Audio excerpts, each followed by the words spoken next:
let me lead off. Okay. What is kagura? Kagura means literally entertainment. We're going to have title cards, so don't.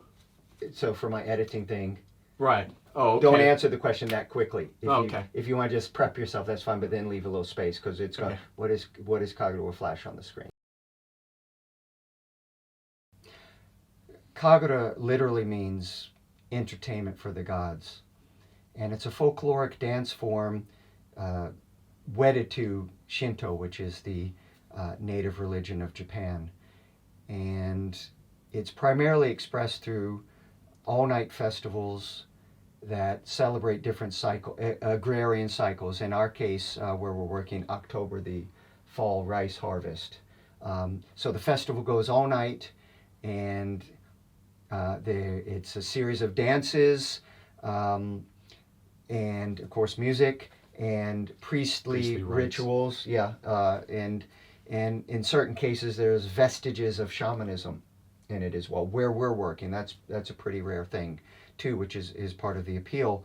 But what we find so initially charming is that in the festivals there's no demarcation between performers, priests, and audiences. They're all brought into the shrine together. And have you seen that anywhere else in Japan? I haven't, and in all of the kagura videos that I've seen online, the audience is always roped off.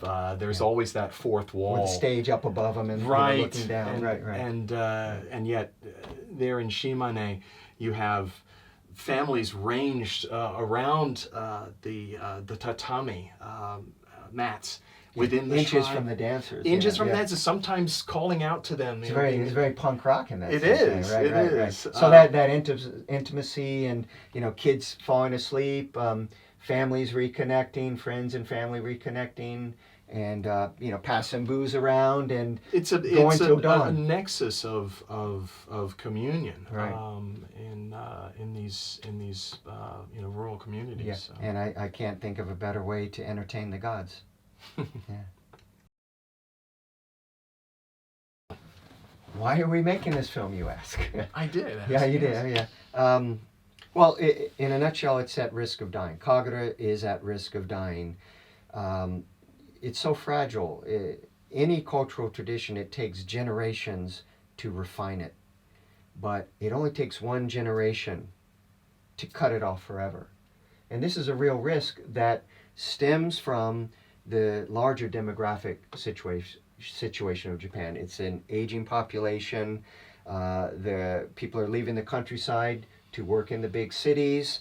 The old folks are left behind, and when they're gone, the community collapses. Houses go to ruin, train lines are decommissioned, there are no stores, there's no shops, conveniences, hospitals, and this is happening all over Japan. Yeah, and there's, of course, historical factors to consider as well. Not just, Scap's oppression of, MacArthur's oppression of Shinto. It dates all the way back to the 19th century when the emperor nationalized the religion and priests were forbidden from performing. And so a lot of these communities just gave up. All over Japan. Most of them just said, well, we'll just stop doing it. And yet, luckily for us and the world, there in Shimane, the priests, as you've always said, with tremendous foresight, and it really was kind of visionary, decided, well, we're going to teach it to the lay people. Yeah, and I often wonder, why did they have that foresight?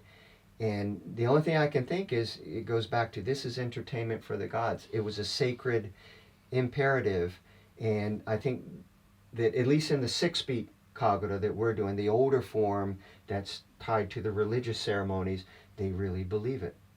They sincerely believe that this is entertainment for the gods, and they're communing with the gods. We've seen it and we've felt it too. Yeah.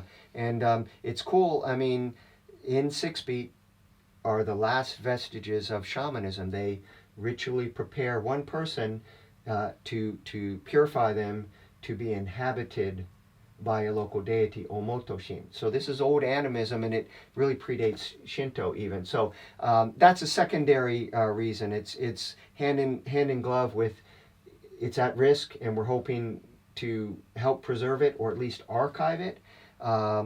but also this fascination with that religious sincerity and that devotion, and that's maybe why we're devoted to the movie.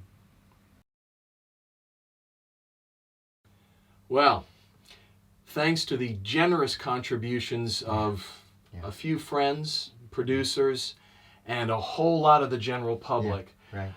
we're almost halfway there. Yeah, almost halfway there, but halfway to go. And we've got our biggest shoot coming up at the end of June. We're commissioning 3 groups to do 6 dances. And we've got to commission them because they're performing out of the festival season.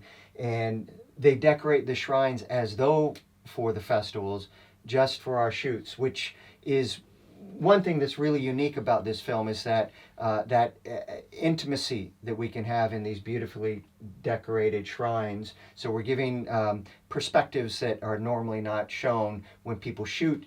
You won't see it in any other Kagura film. Right. So there's that. There's travel, transportation, equipment rentals, production manager. So all of that adds up, and we've got multiple trips after this June one. July, big shoot. August, big shoot. And then multiple times in festival season in October. And then we wrap up. So it's a lot of work, but we can do it for a reasonable sum of 20 grand!